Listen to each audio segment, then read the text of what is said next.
You may think you do, but you don't. But if you've had one, you know exactly what I'm talking about. We would, especially one where that's a visible thing. We would go to the mall. My wife's grandmother made this bonnet thing with this little mouthpiece that they would put her tongue in, basically, that looked like a little mask. People looked, but they didn't look too much because people try not to stare.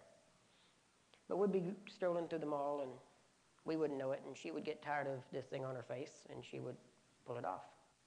Well, we could always tell when she did. Parents and adults would act certain ways. Children would scream, cry, all kinds of things. That's not a good thing for a parent.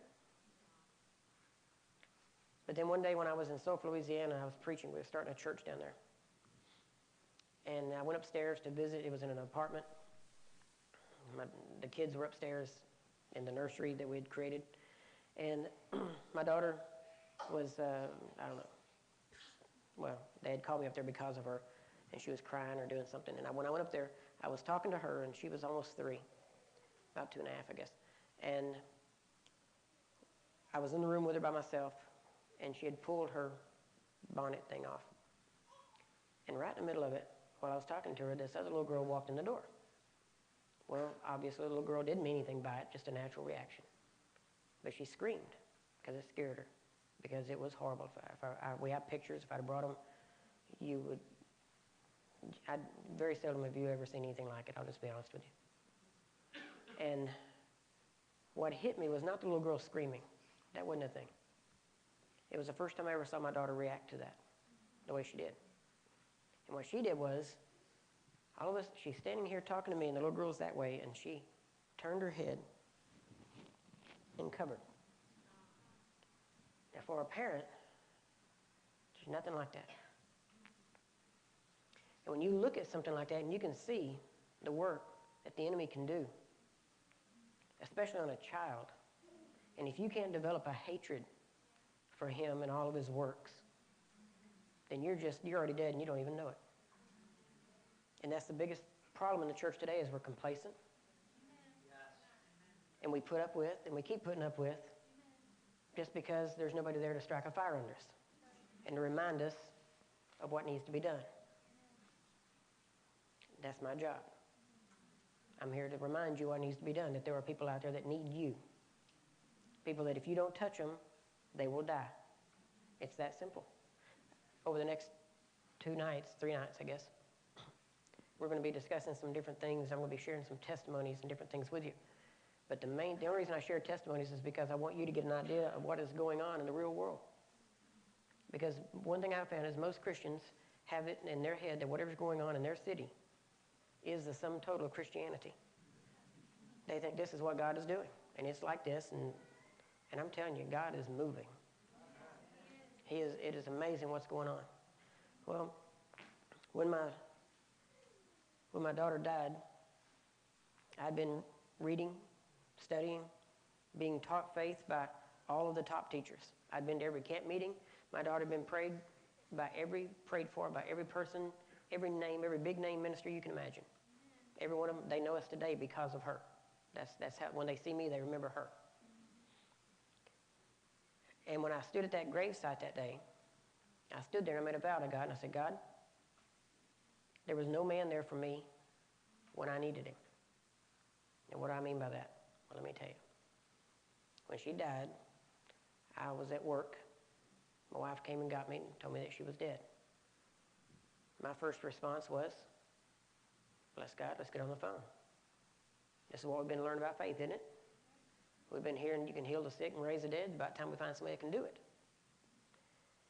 And so I jumped on the phone and called every major ministry that if I named them, you would know them today. They're still in existence.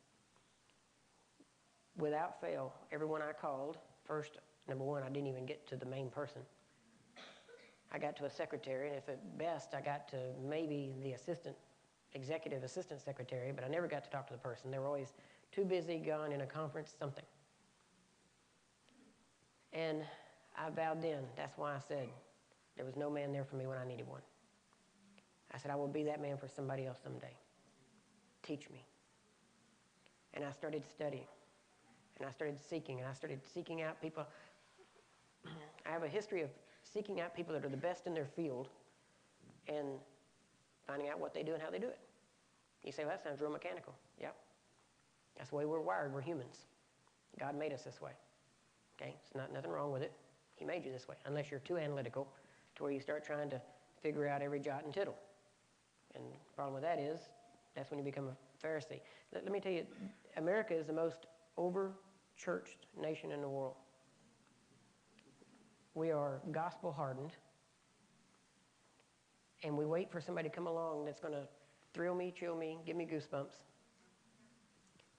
And we become an entire body of people that are nothing but spectators. And Christianity was never meant to be that. In that time, I come across several different people's writings, one of which was Dr. John G. Lake. And of all the men that I had studied, Wigglesworth, Lake, and all the healing evangelists in the 40s and 50s, Lake seemed to correlate most with me. I could relate to that.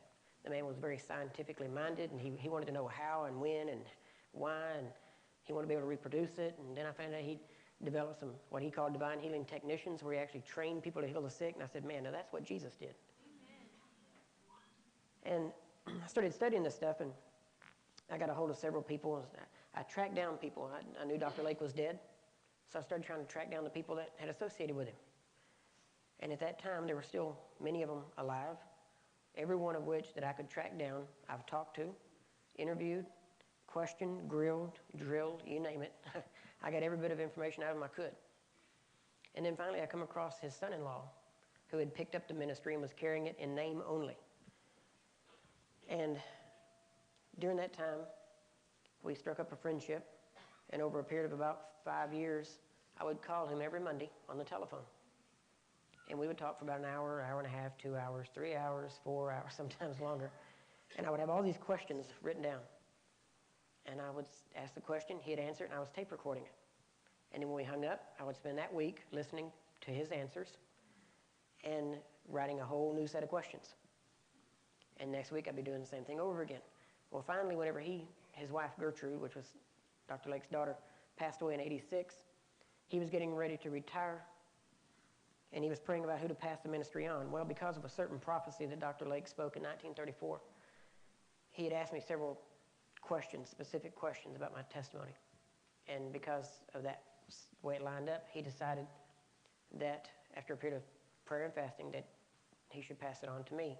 One of the reasons was because he said that of all the people that had kind of tracked him down, I was the one that was going after the anointing and the ministry and not after the man's name. Because I was asking questions like how, when, how did he know this, how did he know that? And so in '87, he passed it on to me. Then in June of '87, he passed away. We picked up the name and have been carrying it on. I told the Lord at that time, I will carry the ministry, but only if I can carry it in the same power and spirit that Dr. Lake did. I don't want it in name only. I don't want it to be a memorial organization. It either has to have the same thing or it'll just stay the way it is and lay. And so we started seeking some of the different information. In 1995, I went to Alvin, Texas I'm kind of a Pentecostal historian. And so I went down there to do some research and to listen to a lady named Pauline Parham, who was Charles Parham's daughter-in-law, preach in one of the places where the Pentecostal movement started in Alvin, Texas, just outside Galveston, outside Houston. And while I was there, she put me in contact with some people in Houston that had traveled to Houston with Dr. Lake in 1927.